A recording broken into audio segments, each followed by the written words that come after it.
Yes, yes, yes.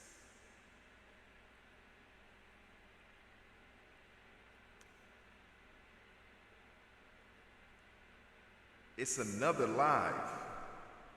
Like and subscribe. This is Levi Pearl. Appreciate you guys. Appreciate you guys. Ooh, I deserve an applause. Yes. Yes. All right. In the background, got my friend on the phone. All right. He's up. He's up. That's what's up, man. Some good stocks options, bro.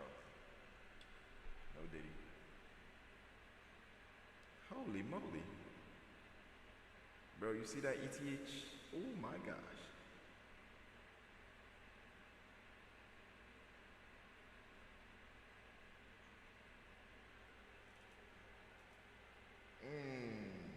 We making money while we doing lives. While we doing lives, we making money. That's what's up. And guys, guess what? I'm gonna turn the camera real quick. My CT20, right? Dang it. Come on, camera. I keep forgetting I can just turn the head. That is right there. My CT20, right? That baby right here, y'all keep asking about, that one, the large printer, right? That's how large it is. It's huge. All right? So this is a 24-inch white printer. I converted for sublimation. Yes, it still prints sublimation. Look at that. I just printed that. That's on top. All right? So for all y'all that's asking, is your printer still working? Because we don't want it to be working because we want to hate. Y'all can hate. Hate. It's still working. All right, now, we were talking about Massachusetts, Taxachusetts, Richest, one of the richest states because it has one of the most Ivy Leagues here, right? But taxes are crazy. Like, if you're rich and you're coming here or you plan on being rich, being here, it's gonna be tough. 4% interest. Plus more, and then more. And when I say 4%, I mean like I'm talking about taxes. On top of taxes that you already have, and then you have taxes on taxes, plus taxes on taxes on taxes. It's crazy. But hey, it's Massachusetts. What can we say? You know, that's how they do their thing. But yeah. So I wanted to play this real quick for you guys so you can see how, give me a second, bringing up mouse over. Come on, man. What in the world? Alright, let's go to here.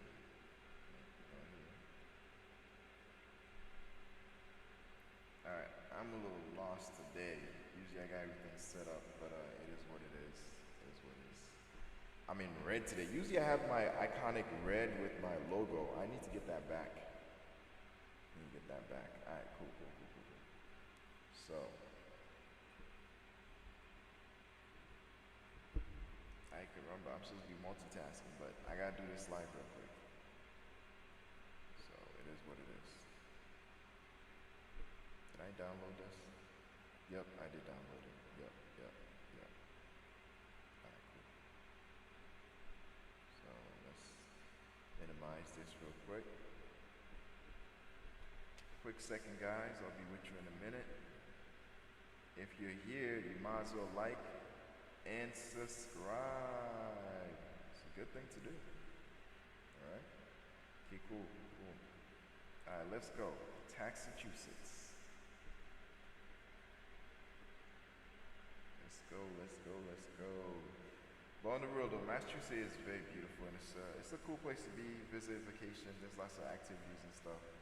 So I put any hate on it. I actually live here, so it's I find myself loving it more and more. I've been to different states before, but this is one of the places that I actually like. It is expensive, but it is what it is. All right, cool. Let's go. Let's start from the beginning. Nah, let's start from here. and only New York, which has of course helped significantly by being the home of a global finance centre that arguably has more to do with the global economy than any local operations. Massachusetts, though, got there on its own merit, and in isolation, it's truly one of the most impressive economies in the world. By GDP per capita, it would be the most productive country on the planet outside of Monaco, even beating out places like Norway and their mountains of oil revenues. And it got there by being smart.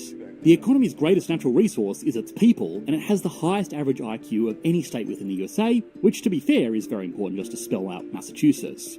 Now, of course, people that give too much credence to IQ scores should probably be the last to draw attention to intelligence quotients, but in the case of Massachusetts, there is something more here, to the extent that it actually impacts their economic systems. The state is famously home to some of the most prestigious universities in the world, which, for better or worse, are major industries in and of themselves. On top of that, though, the state has developed highly technical and world-leading companies that hinge almost entirely on technical knowledge. These economic achievements also crucially translate into real quality of life improvements for...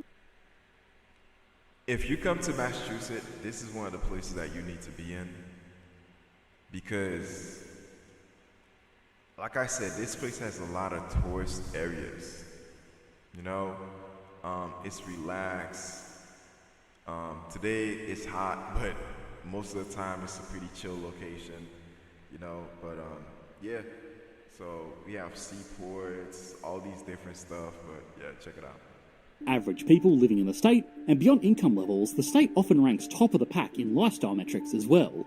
Considering that Massachusetts has achieved this without amazing natural resource endowments or even particularly favourable geographic conditions, it could be the model of a sustainable, extremely high-income economy. But nowhere is without its problems, and to get to the bottom of them, we need to, as always, answer a few important questions. So, how did Massachusetts become the smartest state in the USA? How did it leverage that to build out one of the most productive economies in the world? And finally, is this economic system replicable in other states or other national economies? Once we've done all of that, we can put Massachusetts on the Economics Explained leaderboard to see how it stacks up against other US states and entire national economies. The USA is the largest and most influential economy to have ever existed in human history. But the question is, why? It's not the largest, most populous, or most resource-rich country in the world. It's still relatively young compared to a lot of other advanced economies that have had centuries-long head starts, and yet it is today the de facto global hegemon. We have a really exciting announcement. Over the past 2 years, we've been quietly working on a documentary in partnership with CuriosityStream that attempted to make sense of this paradox. We spoke to world-class economists, historians, and business people to get to the bottom of this success, and also address if this is really for the greater good of the world or even the American people. It was a massive project that the entire team is incredibly proud of, and you can watch it now over on CuriosityStream.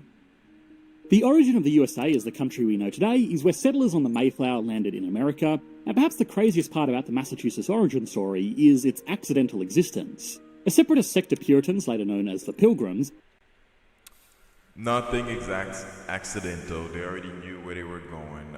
I hate when they use stories like this. That's like, oh my God, we landed here. No. Plymouth Rock did not land on us. We landed on Plymouth Rock. Or in this case, they landed on Plymouth Rock. But it is what it is.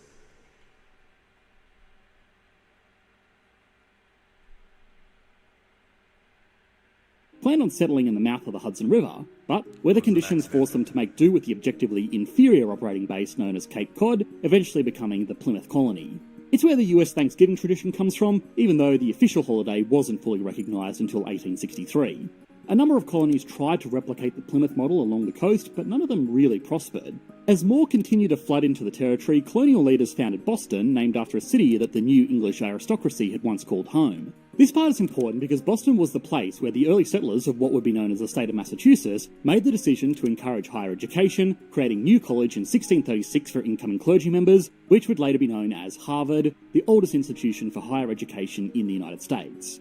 After achieving statehood in 1778, Massachusetts rapidly industrialised and continued to lead in technological innovation well into the 19th century. By the time the Civil War had ended, the state had already begun to double down on initiatives that encouraged technological innovation and education. For example, they were one of the first states to introduce gas-powered automobiles, and the Massachusetts Institute of Technology, or MIT, Boston College, Amherst, Smith, Clark, Northeastern, and Simmons were all established in just 40 years. The Great Depression dragged Massachusetts into a cycle where much of its manufacturing ceased, but that was actually a bit of a blessing in disguise. Post-World War II developments in the electronics and communications industry, accompanied by federal funding, finally proved that the state's focus on education was a priceless asset.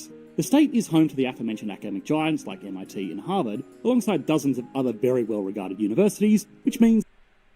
Did you hear that? Gas-powered automobile came here first. That's right. Let's go. Let's go. We got MIT. I've actually walked into MIT. I've checked it out. It's an amazing place. It's a lot more enjoyable than, in my opinion, Harvard, because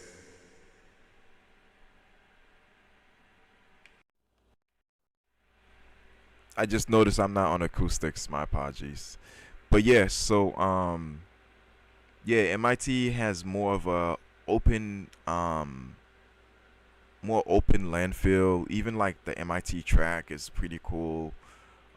It's more interactive in my opinion, you know. Yeah.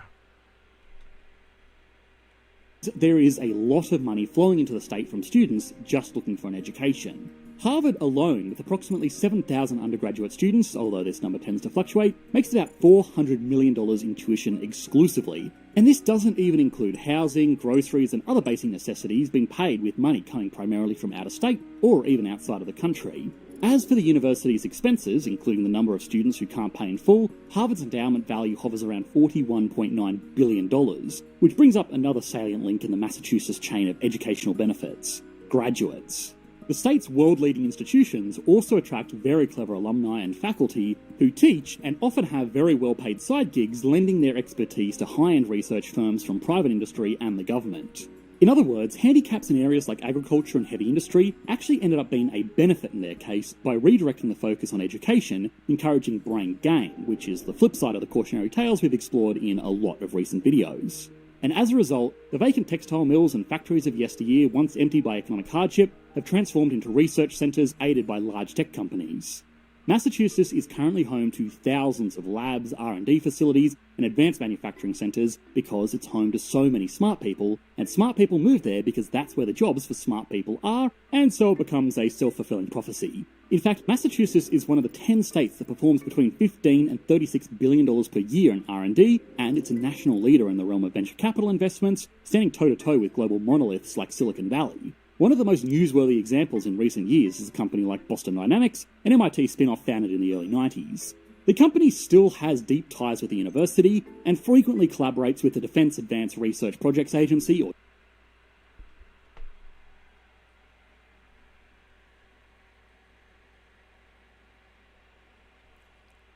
Yeah, that's one of the things about Massachusetts. There's a lot of improvements, dynamic systems that's been implemented to make things a little bit more streamlined as far as like robotics and how we're able to just innovate. As a matter of fact, most people already know, but JFK came from Massachusetts. The whole family is from here, and this is where really technology started and took off, and with the brilliant ideas of like going into space and all that. Eventually, yeah. DARPA, the R&D wing of the Department of Defense. What started as a glorified university research project has grown into a major institution in its own right, with the employee count reaching 7 times its original number in just... You know, it's funny, they show the robots doing all these tricks and dances and stuff. At the end of the day, the reason why they're doing this is to see how durable they are, how flexible, athletic, and all that stuff, to see if they can maneuver around things. But most of those robots actually in the armed forces actually doing work, and some of them are even like I think they're trying to implement them in what's that thing called? When rescue divisions also. 3 years following their merger with Google. As of June 2024, Boston Dynamics' annual revenue reached $75 million, particularly impressive since they aren't really even selling commercial products yet. Now, nobody can predict the future, least of all economists. But the potential applications of a generally capable humanoid robot are pretty clear, and this is the kind of long-shot, world-changing research that Massachusetts' unique blend of education, finance, and government institutions can facilitate.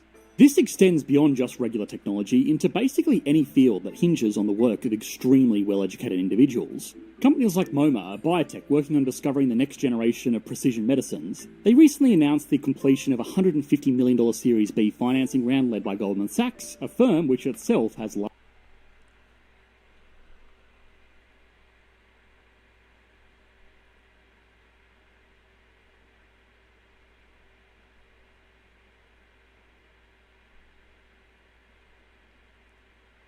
You know, I wanted to stop here for a minute. I didn't even know that existed. Roboboat? Like, I've been here for a minute. I didn't even know it existed. Again, Massachusetts, it's amazing, amazing. Yo, that is amazing right there. That is amazing. Wow. field that hinges on the work of extremely well-educated individuals. Companies like MoMA, a biotech working on discovering the next generation of precision medicines, of course, as is the case with most states and countries competing on the world stage, Massachusetts has its share of challenges, which is where those noble educational pursuits become a Yeah, I've been there. That's a pretty cool location. bit of a double-edged sword. With extremely desirable university educations and research projects, highly educated people from within and outside the state can move there to fill really good jobs. This can easily push out average people who don't have an Ivy League educations.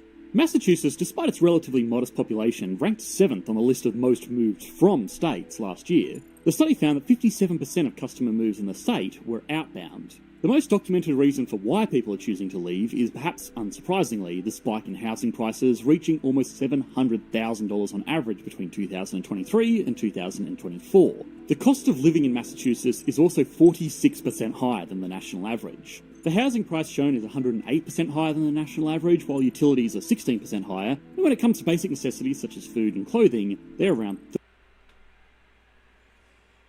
Yeah, that's one of the things of my friend right now is actually contemplating on like ideas on like how to improve his life. And Massachusetts, the fact that it has so much things that's higher, food, everything is higher. Um, it it's one of the reasons why a lot of people are looking elsewhere from Massachusetts, especially the young crowd. Um, but all in all, if it wasn't for all these high price things, like Massachusetts would be a wonderful place because there's places in Massachusetts that's even more rural. Like you can go to places that that's not typical Boston, and there's so many activities going on. There's a Great Wolf Lodge. There's a lot of stuff like that, and I'll be sure to feature some of these things on the channel also. 30% higher than the rest of the country. Prices are pressured by students who get their money from loans or from their parents to go and study in the state. Now, to be fair, there are other reasons for the Massachusetts exodus. Wait, let me pause. That is one of my favorite bridges. That's the Tobin Bridge right there. It is amazing. I've driven through it at nighttime when you drive through that thing with all the lights on. It is amazing, amazing. And then with all the lights, where's it? Where's the Prudential? I don't see the Prudential. Oh, it's right there. Is it? Ah. But anyways, there's a lot of beautiful places in Mass. It's amazing. As well. 28% of surveyed respondents moved out because they found a job elsewhere, just over 19% left for family reasons, 18% said they were retiring elsewhere, and 16% departed due to lifestyle changes. Only 2% of those surveyed said they were moving out because of costs alone, but the key takeaway is that a lot of people are happy to look for opportunities in other states where those costs won't be such a burden. A job opportunity elsewhere is not nearly as compelling for people totally happy with where they live. I think that's Park Street right there. Is that Park Street? It's also important to remember that tragically, the people most impacted by cost of living pressures are also those least able to afford an interstate move. Much of the exodus that makes up the lifestyle, family and retirement portion is also just made up of baby boomers seeking other places to settle down. Okay, this is the part that I like. So Massachusetts, Boston is really concentrated where it's like more like the city feel, right? When you leave Boston, This is now when you get to learn and immerse yourself in Massachusetts because it's more wooded, you know? And it feels a lot better. You're a lot more relaxed. You get more land for your, for, like when you buy a house, you get more land. You're able to be a little bit more, um, you know, you get to do a little bit more agriculture, saving you on money because you have the space to, and also they have agricultural like locations where you can plant stuff. They have farms. They have all this stuff. Massachusetts is pretty cool. Aren't contributing to the state in terms of labour anymore, so it's not nearly as consequential as the cases regarding impoverished countries where engineers, doctors and skilled tradesmen are leaving in droves. From the perspective of a completely heartless economist, this reverse brain drain is also kind of helping the state's economic metrics. If everyday people move out or are forced out by well-paid Ivy League graduates working in these ultra-high-end industries, then it just further inflates the state's average metrics, even though this isn't necessarily what would be considered an optimal economic outcome, especially for those leaving their home state for the good of some GDP per capita metric. But looking at Massachusetts in a vacuum, is this economic system replicable in other states or other national economies? The short answer is yes. Moreover, some countries are already in the process of doing so. In terms of R&D, Israel has a reputation for heavy investments into technical innovation, and the government has introduced different programs over the last few decades to promote growth by co-investing. So if you live in Massachusetts and this is a problem for you, one thing that I did was, because I used to live in the city, right? And once I was old enough and I was able to get out of the city and find my own place, I moved more into like the rural areas, right, of Massachusetts. Now, Massachusetts is really interesting because right now, currently, they're trying to connect all major transportation together, and they're trying to dig deeper into more rural places in Massachusetts. So, if you come to Massachusetts and you find the city's a little bit hard, just leave Boston, go to other places. There's so many more rural cities in Massachusetts that exist that a lot of people who's here don't even know exists.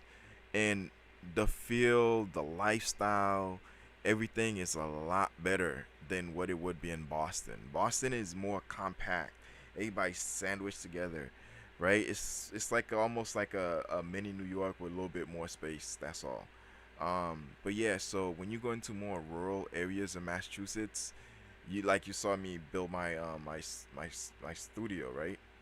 It's because you're allotted more space and you get more land, and you have there is a nightlife when you go a little bit more rural, but it's everything, the more deeper you go into places, the more like places close a lot earlier, so you have to keep that in mind. But people travel usually to Boston and live rural, right? Most people who's living in Boston, in my opinion, predominantly are those who are like coming here to visit, those who don't really know Boston. And then eventually what people tend to do is they buy land elsewhere deeper into Boston that's more rural, because at the end of the day you get more bang for your buck. You know what I mean? So yeah. Alongside businesses into economically and strategically important industries. Of course, those industries come with their own geopolitical complications, but Israel is undeniably a global force in advanced technology. At the moment, it makes up over 5% of their GDP. In South Korea, the Presidential Advisory Council on Science and Technology approved a 4.6% increase in 2022 R&D spending, totaling roughly $20.7 billion. Emphasising the need for global technology leadership, the Council planned to invest in nearly 1,200 additional projects. Then there's China, which has recently been in the headlines for its massive R&D spending on projects to curb its reputation for non-advanced manufacturing practices. Now, we've already explored these efforts in detail in our other videos, so we don't want to repeat too much here. But the point is, many countries around the world have noticed that technical hubs, like the one put in place in Massachusetts, attract activity from all over the planet, and that is a far more sustainable economic model than resource extraction and industries that rely on proper climate conditions. But an important thing to note is that these efforts take time, and they are by their very nature a risk.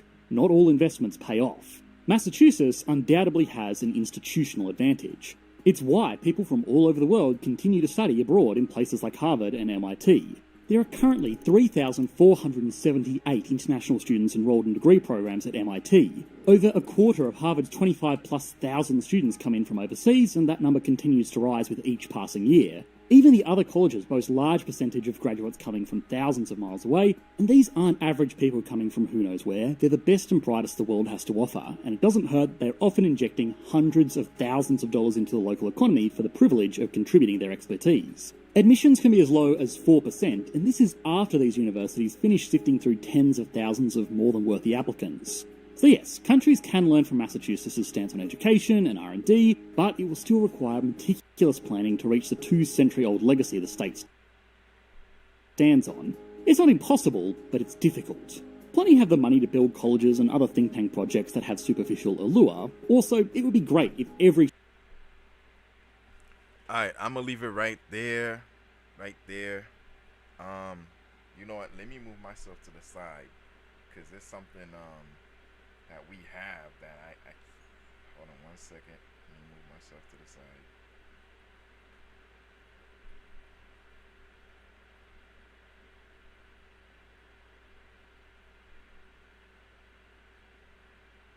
Bam. You see that right there? That's the TD Garden. That's where the Celtics play and all that. So it's right here. Right? Hold on. Let me bring the mouse. It's right here, TD Garden. Bam! That's where the Celtics play. Go Celtics. Hopefully this year's a good year for us. But yeah, it is what it is. Alright, guys. State could build institutions where people just get to sit around and think all day, but the fact is, the world needs people that create concepts, as well as those who follow through and manufacture them, or dig up the materials necessary to build all of those new robots, or whatever else is found to be necessary or interesting. Massachusetts has done extremely well for itself, but if everyone was to follow their lead, even assuming they were successful, then the world would be full of clever ideas made by starving geniuses. Alright, now it's time to put Massachusetts, the smartest and second most productive state in the USA, on the Alright guys, so I'm gonna cut it right there. You guys can check the link on the description and watch the rest of it. So as you see, there's more to watch. So yeah, like, subscribe, go check them out.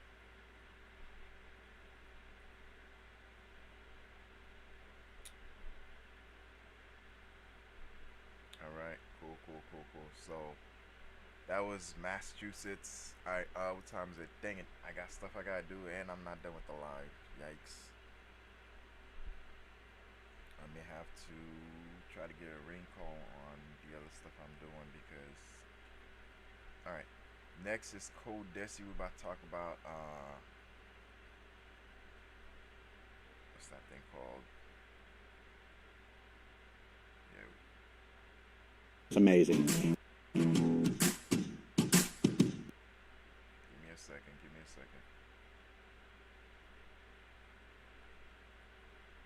Give me a second.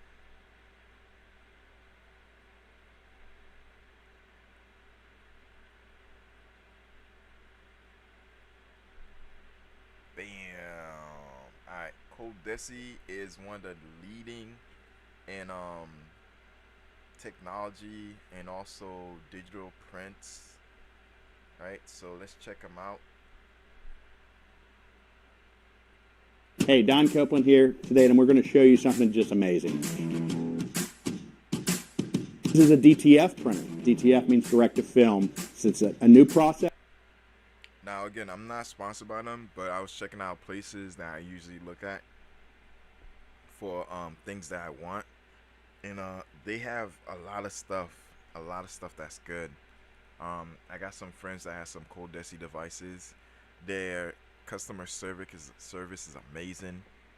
But yeah, so this is one of their DTF printers. Back to regularly scheduled program. All right, back to regularly scheduled program. That was amazing on that Massachusetts, one of my favorite states so far.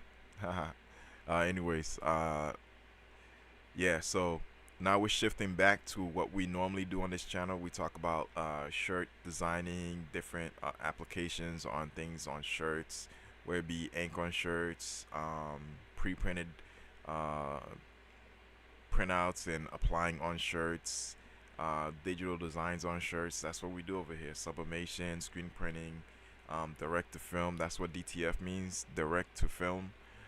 Printing. This is a DTF printer that prints on a film. Basically, it's a plastic paper, mylar paper, that's resistant to heat, and image is coated a little bit, so the image goes on there, and then after that, it has some kind of powder that gets thrown on it. It's like adhesive powder for clothing, and heat it up. Once it's done, it looks something like this.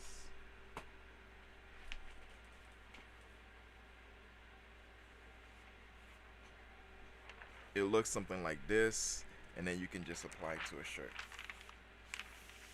Right? Once you apply it to the shirt with the right amount of heat, you're done. Right? So let's listen what they gotta say.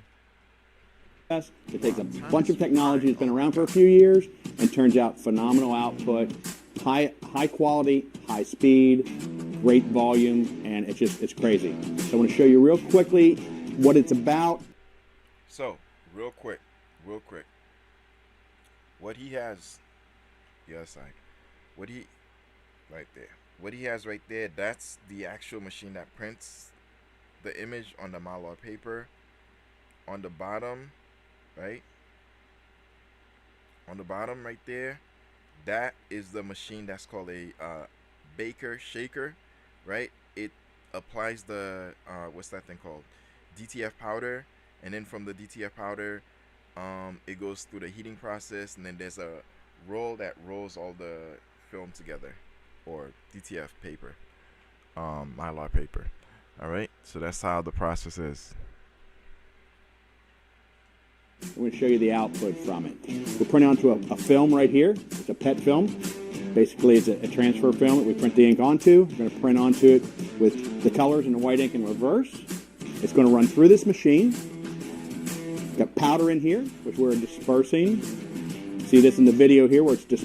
And guys, this is what I mean by, if you converted your printer to DTF, right, and it stops printing the color, stop printing the white, leave it alone. Just keep using it. Use it for only the color, right? So now you're very limited to only light color garments, but you have companies like this that people are purchasing machines that they have the machines to do everything.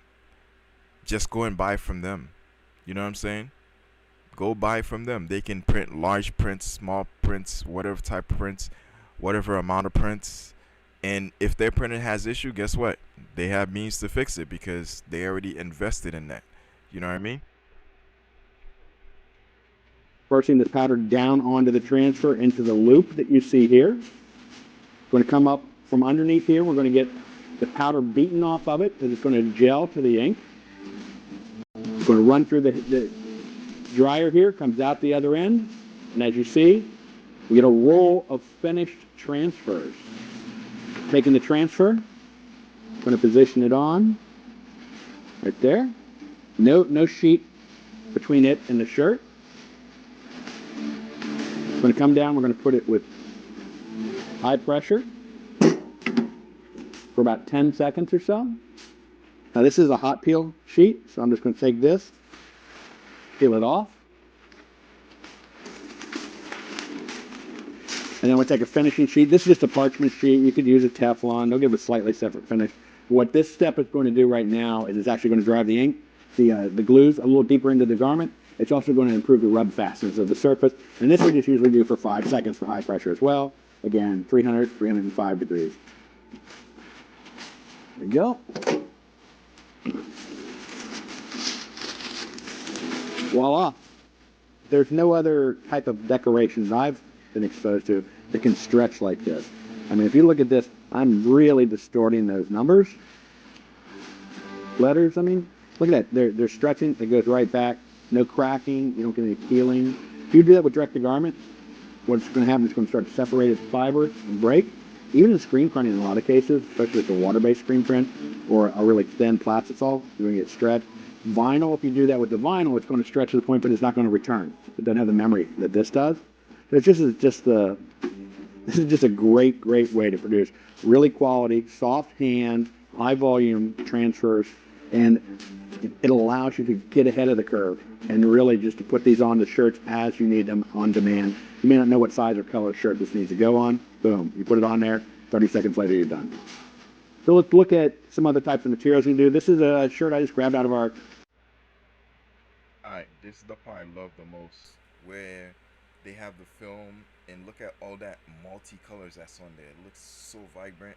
It's amazing. It's amazing.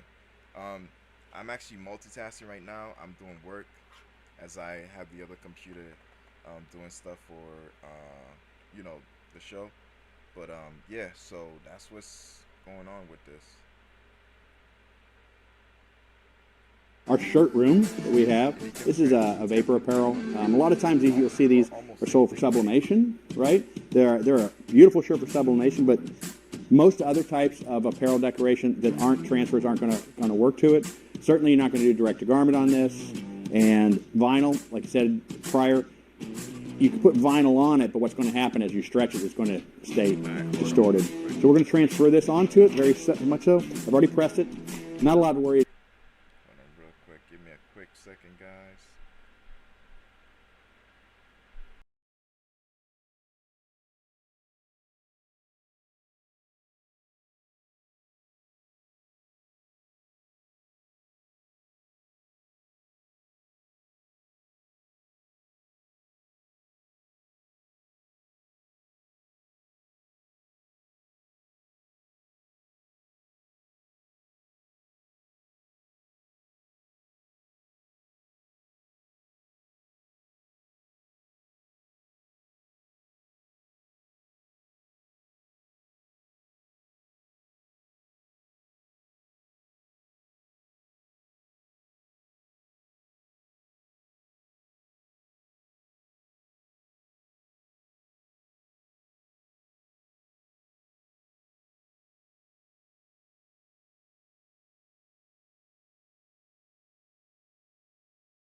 Alright, we are back.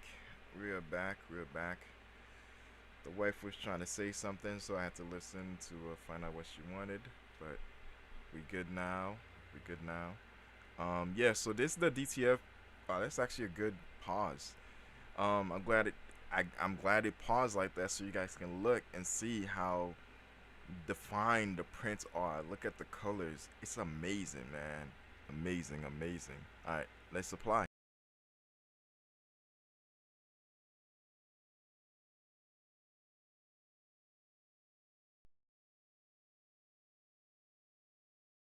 About to get moisture out of a poly, but I wanted to get it flat. Lay this on here. And once again, we're just going to do our 10 second or so press. 307 degree range. There it's cooled down. We're just going to peel it off.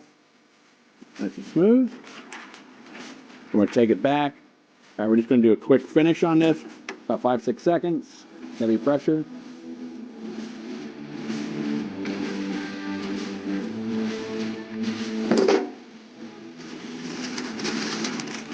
Get a finished product.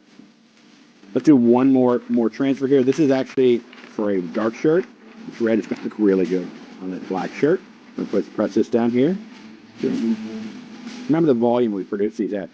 I did 36 of these, 36 of the blue, and 36 of the wings that we just showed you in about an hour, right? If we would just gone continue with these, I would have probably gotten in the area about 120 of these in an hour. They cost, on these, they were about 63, 64 cents a piece different. No, and that's for the ink, that's for the glue, and that's for the transfer media. Once again, give it our 10 seconds or so. All right, here you go. Hot peel it. Finishing sheet on here.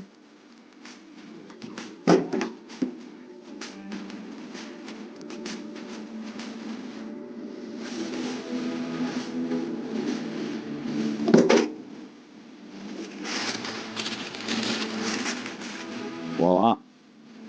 These are finished products from the prints we did today, as kind of sitting here on the machine itself. Also to give you an idea of the footprint. Not a very big footprint for the machine. We've done transfers that will go onto a white shirt. This is a gray. This is a vapor wear. This is a performance wear type of material. Cotton, black cotton as well. Doing a great job with the fades. High production. We got each of these files. We printed 32 of these in about an hour at a cost of about 60 to 65 cents a piece. And, you know, literally no other way that I know that you can get full color with this type of variability in your designs, and for anywhere near the money. And the equipment, it's not expensive.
Sorry guys, I was muted the whole time. Apologies. Apologies. Alright, what I was saying is do not put any ink solution on the printhead unless you buy the DTF printer that the manufacturer says for you to do that. Majority of the time when people put ink solution on the printhead, what happens is the printer stops working, it stops printing. It doesn't print the colors, it doesn't print the white, it just stops printing completely anything, and then you need a new printhead. So one solution I have is, for example, my Epson 15000, right? The white was clogged. I know how to declog it, but it's gonna take a little time. I gotta put solution, this and that, print, reprint, this and that. I don't have time for that. It prints the colors perfectly. That's all I need. Just print the colors. If I need anything else, I send out all my artwork for companies to just make when it's like multicolors. If it's like 1 or 2 colors or whatever, I'll use a screen printing machine over there. If it's multicolors, maybe 5 or 6, I'll use the largest screen printing machine, you know. But if it's like a rainbow of colors, man, I just send out my artwork and get it done, and then that's it, right? Now I'm utilizing people that have the big printers, and they can have the problem of declogging their whites. I don't have to worry about it, right?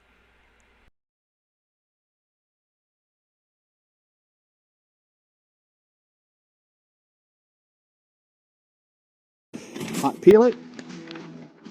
Finishing sheet on here.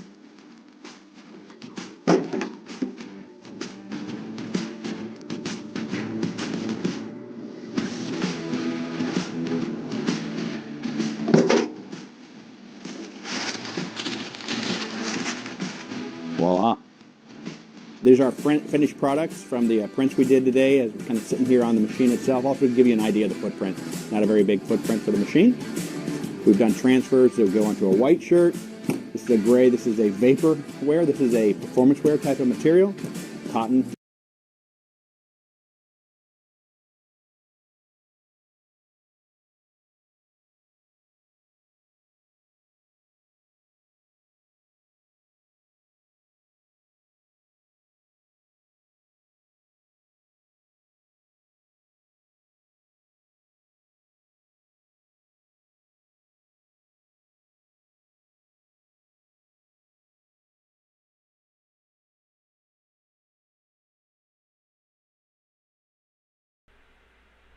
Why does it keep going on pause? That's weird.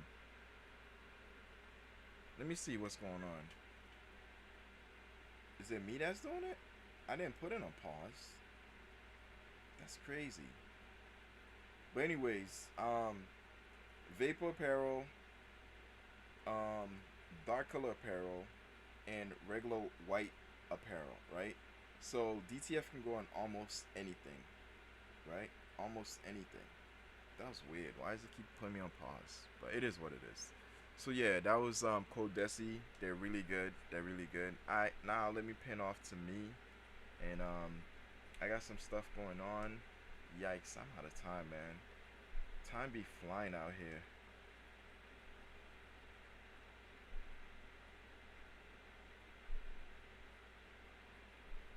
All right. So I had a design that I'm trying to finish up. Right. I was supposed to print it, and I may have to tell the person like I'm gonna have to do it for him tomorrow. But one of the issue I had was like I had to flip the image to be the opposite of how it normally looks, and because of that, like it took me some time, but I was able to reverse turn the image to horizontal. So yeah, I got three more I gotta do, and then that's it. Desk space low. F you mean?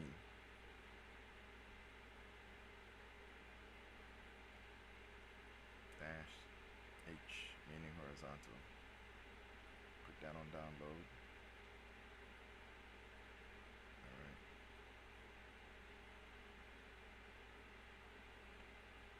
Close. Did it get saved? Let me check.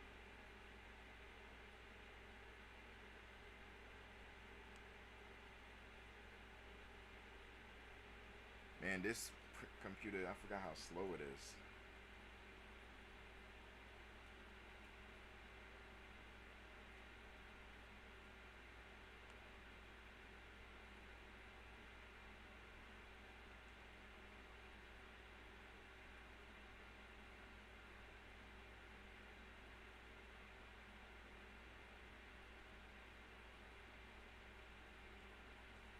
Is it saved? Yes, no. Oh, hardscapes. Oh my god, the door was open the whole time.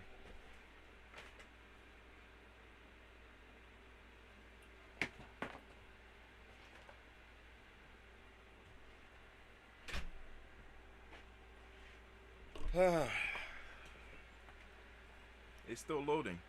Oh my god. I'm trying to finish this tumbler real quick. But real quick is not becoming tomorrow. Or tonight. Probably tonight.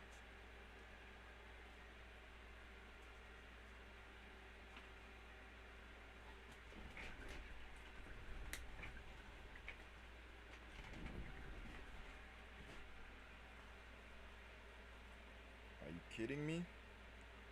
This is crazy.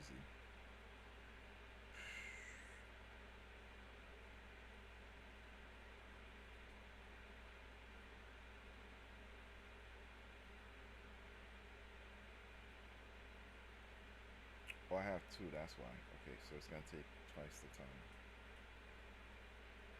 Let's see. Bam.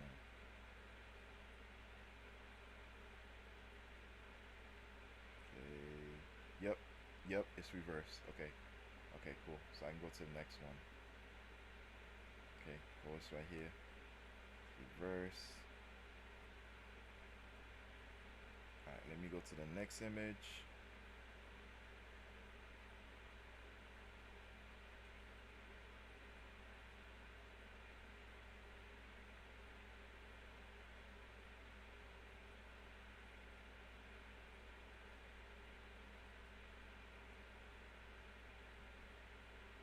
Alright, so let's unlock this one. Alright, so the TC20 right now, I'm just preparing something for it. I should call it the TC Sublimation 20. Yeah.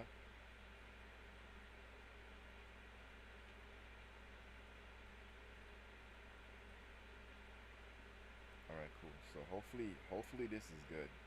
Hopefully this is good. Um, Let me make it a little smaller just in case.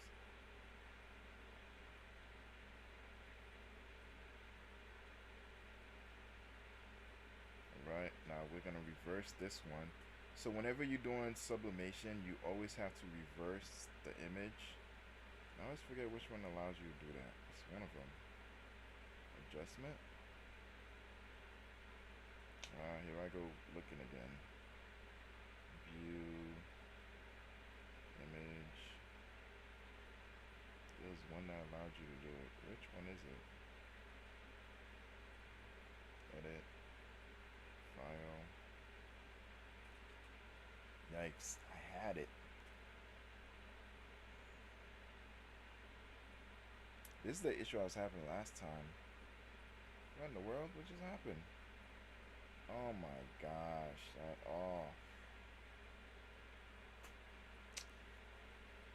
Yo. I'm on a time crunch right now. I literally gotta go, and this is when this thing decides to do it. It's like, come on, yo. You know what? Whatever. Yeah, let's make a shirt. Let's make a shirt. Give me a second. I was gonna do a sublimation printout. But yeah, so let me cover the image. But so you guys want to know, can the TC20 print? This is your answer. It can print. It still prints. I'm trying to do this one right here. So artwork I'm trying to do for somebody. So it still prints. It can print. It will print. Dang, what time is this? Man, I'm trying not to be too. Yikes! What am I gonna do? All right, let's see if I can get this going. Let's see. Let's see, it's 143 right now. I need to leave by at least 2. You know what? I'm gonna pause and make a call real quick because everything started late today, so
Okay, guys, I had to make a call to confirm with a customer if I can like edit time for things to get done.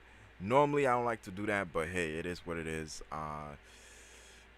I'm I gotta get to my job just over broke and leave my hobby behind. So gotta get ready. Gotta gas up the car. Then after that, gotta get myself ready. And then just go. But like, subscribe. This is Levi Apparel. I appreciate you guys for even being here. And I know a lot of times like I was muted, but hey, it is what it is. You know what I mean? Like we working on it. We working on it. We working on it. Um, so yeah. So yeah. But yeah. So what I was doing is I'm doing sublimation, and to be able to get the sublimation done, I had to reverse the image. In the software I'm using, I don't really use it for sublimation. Usually use what's that thing called? Uh, Silhouette. That's why I use for the sublimation process because it's a lot easier. But I don't have Silhouette in that computer. Out of the 3 computers I have, I only have it in one, which is the one I'm doing this on. So I can't really do it here, and then this computer is not connected to that printer. So yeah, but this is like my main computer, so it is what it is. Um, but yeah, so now, yeah, you know what? Let me just get ready to go because it is late. It is late. But yeah, so let me get things ready. Get the heck out of here. I gotta leave here at a certain time to be on time. So yeah. But yeah, so today the TC20 did its thing. Um, as you can see, it can print. A lot of people was like hating on it because they're saying this printer is not supposed to print. It's not a sublimated made for printing printer. But the issue I find with that printer is this: when you're low on ink and you're trying to print big, it's a lot harder. But when you have enough ink, it prints perfectly, right? Some of the issues may be a little bit abandoned, but that's pretty much it. You know what I mean? When you sublimate it, you barely notice it. But other than that, like the TC20 for sublimation is amazing. I like it. I like it a lot. We're not gonna be able to do a shirt design today, so I'll leave this one for tomorrow. It's upside down. So it basically says enjoy holidays, right? With like, this in the back. That's the shirt I was gonna make for today, but I can make another one. I mean, I'll make this for maybe tonight. Tonight, I'm gonna have to be here tonight. So, and plus tomorrow I won't be able to do a live at this time because I have kids appointments I have to go to, so I'm not gonna be able to be here. But yeah, so like and subscribe, Levi Apparel. I appreciate you guys. And with that, I'm out. So tomorrow, I think tomorrow / tonight, I may just do like a I don't know if I'm gonna do a live with like news. I may just do a live with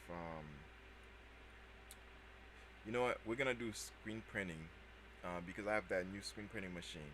So we're gonna talk about screen printing in the live tomorrow. Yeah. So yeah, like, subscribe again. This is Levi Apparel. Let's see. I'm good for time, and I'm out. I'm out. Sorry for the pauses and the mutes. You know how it is. You know how it is. Like and subscribe again. This is Levi Apparel. All right. Cool. Peace.